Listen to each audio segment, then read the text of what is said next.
আসসালামু আলাইকুম। সবাইকে কম্পিউটার ক্লাব বিডির পক্ষ থেকে স্বাগতম। আমি আজ আপনাদের দেখাবো কিভাবে শর্টকাট ভাইরাসে আক্রান্ত পেনড্রাইভ হতে ফাইলগুলো রিকভার করতে হয়।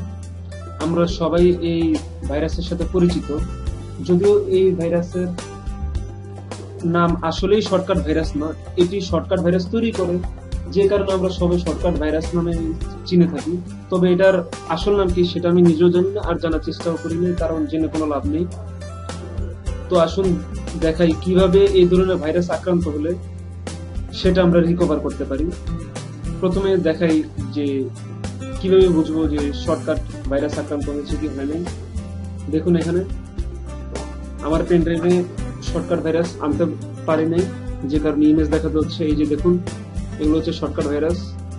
এই যে এগুলো শর্টকাট, এগুলো অ্যান্টিভাইরাস সাধারণত অটোমেটিক ডিলিট করে দেয়। তবে পিসি যদি শর্টকাট ভাইরাস আক্রান্ত হয়ে থাকে তাহলে মনে করেন আপনি যদি ডিলিটও করে দেন সেটি আবার ফিরে চলে আসবে। যাকে একটা স্ক্রিনশট, এখানে আরেকটাই দেখুন, এগুলো সব শর্টকাট ভাইরাস। অটোমেটিক আপনি যে যে ফাইলগুলো আপনার পেন ড্রাইভে রাখবেন সেগুলো অটোমেটিক শর্টকাট হয়ে যাবে, আর যে ফাইল ফোল্ডারগুলো ছিল সেগুলো অটোমেটিক হাইড হয়ে যায় সাধারণত এই ভাইরাসের কারণে। এই যে এটা অবশ্য শর্টকাট না, তবে শর্টকাট ভাইরাসের সাথে এগুলো চলে আসে। এটা হচ্ছে ভিজুয়াল বেসিকের ফাইল। যাই হোক, তো শর্টকাট ভাইরাস সাধারণত যখন আপনার ফাইল, যেগুলো আপনার ফাইল পেনড্রাইভে থাকে সেগুলো হাইড করে ফেলে।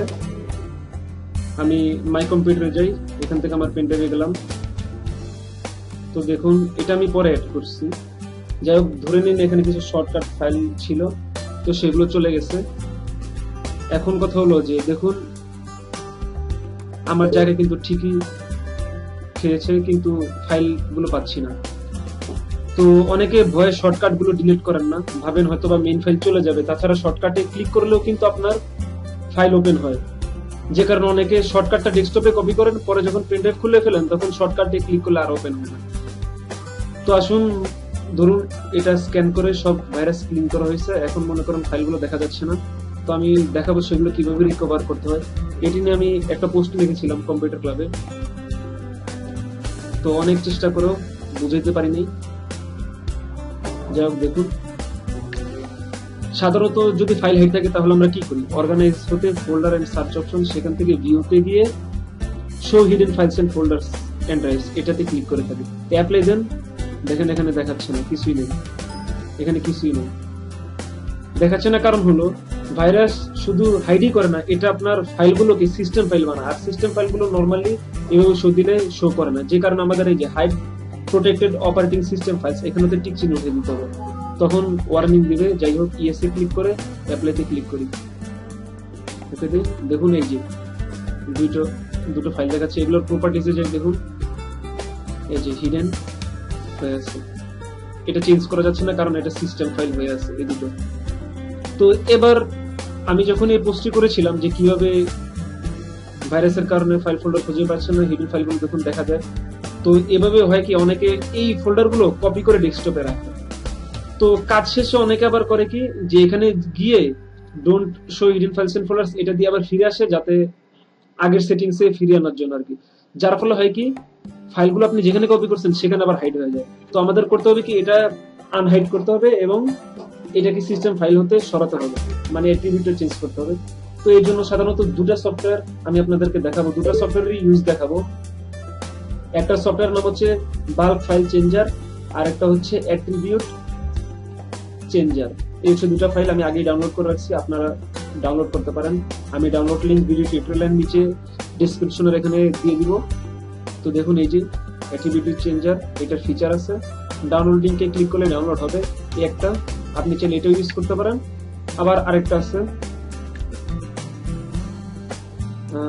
আছে বাল্ক ফাইল চেঞ্জার, এটারও ফিচার দেওয়া আছে। এটার দুটোতে সাপোর্ট করবে, আপনি দুটোর জন্য আলাদা আলাদা ভার্সন আছে। এটা হচ্ছে 86 বিট আর একটা 64 বিটের জন্য। তো এগুলোর ওয়েবসাইট, অফিসিয়াল ওয়েবসাইট হচ্ছে এই যে এখানে বাল্ক ফাইল চেঞ্জার। একেবারে নিচে গেলে যে দুটো ডাউনলোড লিংক পাবেন, এগুলো কিন্তু পোর্টেবল, এটা বাল্ক ফাইল চেঞ্জার। আর অ্যাট্রিবিউট চেঞ্জার যেটা আছে এটা তাদের ডাউনলোড পেজে গেলে, অফিসিয়াল পেজের সাইট এটা, এখানে দেখুন এই যে এটা আপনার 3264 দুটোই সাপোর্ট করবে। এখানেও ডাউনলোড লিংক আছে। এখন কোনটা কি কারণে ব্যবহার করব, প্রথমে আসুন দেখাই বার্ক ফাইল চেঞ্জার এটা কি কাজে আসে। এই জিপ ফাইলটা আমি ডাউনলোড করলাম, আগেই ডাউনলোড করে রেখেছি সময় বাঁচানোর জন্য। এবার এক্সট্রাক্ট করার পরে বার্ক ফাইল চেঞ্জার ফোল্ডার পাবো, যার ভিতরে এরকম অনেকগুলো ফাইল এন্ড ফোল্ডার পাবো। তো আসুন এটা ওপেন করি, অনেকগুলো ফাইল পাবো। এই যে ফাইলটা ওপেন করলাম, এবার দেখুন এখানে একটা উইন্ডো আসছে। এখানে আমরা ফাইল এন্ড ফোল্ডার অ্যাড করব যেগুলো সিস্টেম হিডেন হয়ে আছে, তারপরে দিয়ে আমরা অ্যাকশনে ক্লিক করব। আচ্ছা আগে অ্যাড করে নিই, ফাইল অ্যাড ফাইলস, এটা দিয়ে ফাইল অ্যাড করা যায়, কিন্তু আমরা যদি ফোল্ডার করতে চাই অ্যাড বাই ওয়াইল্ড কার্ড দিব, এখান থেকে আমরা ফোল্ডার অ্যাড করতে পারবো। তো এত ঝামেলায় না যাই, আমি আরো শর্টকাট নিয়ম দেখাচ্ছি। তো যেটা বলতেছিলাম সেটা হলো যে এগুলো কিন্তু আপনার মনে করেন মেইন ফাইলগুলোই হাইড করে, ভিতরের ফাইলগুলো আপনার হাইড করে না। দেখুন ভিতর ফাইলগুলো হাইড করে না, এটা শুধু মেইন ফাইলগুলো হাইড করে। তো আসুন মানে যেটা রুটে থাকে সেটাই হাইড করে। তো ক্লিক করলাম, কপি করলাম, জাস্ট কপি। কিবোর্ডে আমি কন্ট্রোল সি দিই, তাইলেও কপি হবে। এখানে যে কি করব, এখানে গিয়ে এই আমি উইন্ডোটা ওপেন করলাম, এবার কিবোর্ড হতে কন্ট্রোল ভি প্রেস করি, দেখুন চলে আসছে এটা। তো আমার কি দরকার এভাবে অ্যাড ফাইলসে আর অ্যাড ফোল্ডারে যে অ্যাড করার, তো যাই হোক চলে আসছে। এবার এখান থেকে আমরা অ্যাকশনে ক্লিক করি, চেঞ্জ টাইম এন্ড অ্যাট্রিবিউটসে ক্লিক করি, অথবা কিবোর্ডে F6 চাপ দিলে হবে। এখানে দেখুন হিডেন আছে, এটা টার্ন অফ আছে, আমি আগে করছিলাম যে কারণে দেখাচ্ছে। টার্ন অফ সিলেক্ট করব, সিস্টেমটা টার্ন অফ সিলেক্ট করব, এই দুটাই টার্ন অফ সিলেক্ট করব, আর কিছু করার দরকার নাই। দুইটি ক্লিক করি, বাস আমার কাজ শেষ। দেখুন এটা এখনো সিস্টেম হিডেন হয়ে আছে, কিন্তু এটা এই যে শো করছে, এই যে এখন শো করছে। তো এটাকে আবার যদি মনে করেন যে আমরা অনেক সময় ফাইল ফোল্ডার হাইড করতে চাই, তো নরমালি যদি আমরা শুধু হাইড করে রাখি তাহলে যে কেউ চলে যেতে পারে। সিস্টেমটা হয়তো বা অনেকে জানে না যারা নরমাল ইউজার, তবে আপনি নরমাল নাও হতে পারেন। যাই হোক টার্ন অন দিই, দুইটি ক্লিক করি, এবার দেখুন এই যে আবার হয়ে গেছে। এই গেল এই সফটওয়্যার কাজ। এই সফটওয়্যারে আরো অনেক কাজ আছে, আরো অনেক কিছু করা যায়। এখানে দেখুন যে যে অপশন আছে, এই অপশনগুলো আপনি নিজেই দেখে নিতে পারেন কি কি অপশন আছে। যাই হোক আমি যে উইন্ডোটিতে পেস্ট করলাম কন্ট্রোল ভি দিয়ে, এর মানে এই না যে এই ফাইলটা ওখানে যে পেস্ট হচ্ছে, এটা জাস্ট ওপেন করলে ওখানে যেভাবে আসতো এখানে অন্য শর্টকাট সিস্টেম আসছে। যাই হোক এবার আরেকটা ফাইল দেখাচ্ছিলাম সফটওয়্যার, এটা হচ্ছে অ্যাট্রিবিউট চেঞ্জার। এটা ডাউনলোড করলাম, এই যে তারপর এক্সট্রাক্ট করলাম। এখন কথা হলো যে সরি এটা ইএক্সি অবস্থায় ছিল, যাই হোক আমি নিজের প্রয়োজনে জিপ করে রাখছিলাম। যাই হোক এটা নরমালি আমরা ইনস্টল করব। ইনস্টল করার নিয়ম সবাই জানে, ওপেন করে নেক্সট দিলে ইনস্টল হয়ে যাবে। আমরা যদিও টার্মস করি না, অনেক কিছুই করি না, শুধু নেক্সট দিয়ে দেই। যাই হোক এভাবে ইনস্টল হবে। ইনস্টল হওয়ার পরে আমরা কি করব, ইনস্টল হওয়ার পরে এই সফটওয়্যারের একটা সুবিধা হলো আপনার কোনো উইন্ডো ওপেন করতে হবে না, কোনো কিছু করতে হবে না, জাস্ট রাইট ক্লিক করুন, দেখেন এখানে অপশন চলে আসছে চেঞ্জ অ্যাট্রিবিউটস, যেটা আমার আগে ইনস্টল করা আছে যে কারণে দেখাচ্ছে, আপনার ইনস্টল করার পরে দেখাবে। চেঞ্জ অ্যাট্রিবিউটস এ ক্লিক করি, তো এখানে অনেক অপশন আছে, এগুলো নিজে নিজে দেখে নেবেন কোনটা কি কাজ। আমি যেটা দেখাচ্ছি সেটাই দেখাই।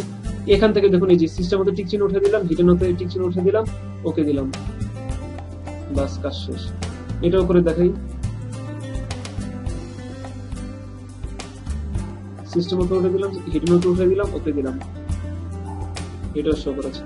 এবার আমি অর্গানাইজে যাই, ফোল্ডার এন্ড সার্চ অপশনে যাই, সেখানে ভিউতে ডোন্ট শো আগের সেটিংস দিয়ে দিই, hide protected operating system file সেটাও আগের সেটিংস দিয়ে দিলাম, ওকে দিলাম। এখন দেখুন রিফ্রেশ করলাম, তাও দেখুন আমার এটা হাইড হচ্ছে না। এবার আপনি ইউজ করতে পারেন, এখন আপনার পিসিতে আপনি নিজের ইচ্ছা মতো ইউজ করতে পারেন, এটা কোনো ব্যাপার না। যাই হোক আজ এ পর্যন্তই, পরবর্তীতে আরো নতুন কিছু নিয়ে আলোচনা করবো আপনাদের সাথে। সবাইকে ধন্যবাদ।